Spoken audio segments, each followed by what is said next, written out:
السلام عليكم ورحمة الله وبركاته. اخواني واخواتي، سمعوا مني هالكلام وركزوا معي عدل. اذا شفت باخوك ذنب من الذنوب، ولا شفتي بوحدة من صديقاتك قاعد تسوي ذنب من الذنوب، او ان سبحان الله يعني عرفتوا ان فلان مثلا واقع بذنب من الذنوب ايا كان، لا تشمت فيه ولا تعيره بالذنب هذا ابدا. ان قدرت تستر عليه استر عليه. عامل الناس بما تحب ان يعاملك الله عز وجل. من ستر مسلما ستره الله عز وجل.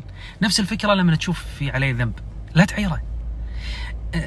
بالآثار النبي صلى الله عليه وآله وسلم يقول: لا تظهر الشماتة في أخيك فيرحمه الله ويبتليك. أيضا في بعض الآثار: من عير أخاه بذنب لم يمت حتى يعمله.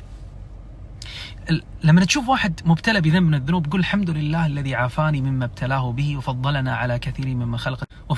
على كثير ممن خلق تفضيلا. ترى ثباتك على الطاعة، ويعني ان انت ما وقعت ببعض الذنوب اللي وقعها غيرك، هذا ترى محض فضل من الله عز وجل، مو بشطارتك ولا بقوتك ولا بثباتك انت.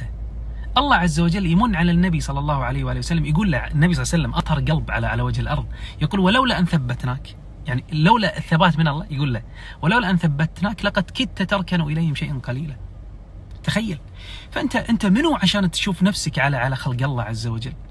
إذا شفت واحد يعني سوى ذنب، وفي بعض الناس يعاير الإنسان بذنب هو تائب منه، يقول: لا فلان التاريخ ماله، ولا أنا وقعت عليه مثلا، ولا عرفت عنه أنه هو فعل كذا وكذا وكذا، وهذاك تاب وترك مثلا هذا الشيء وكذا.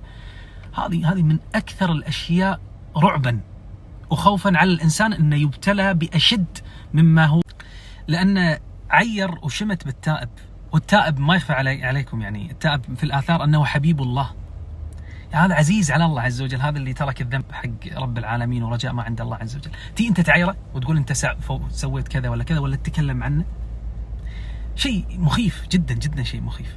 بعدين ترى كل واحد فينا مستور بستر الله عز وجل، الله يرخي علينا ستر الجميل. لولا ستر الله عز وجل لما جلس بعضنا إلى بعض.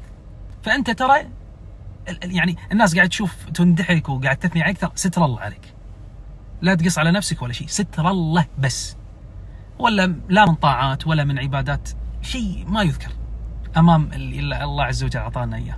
فنسأل الله عز وجل ستره والستر على المسلمين.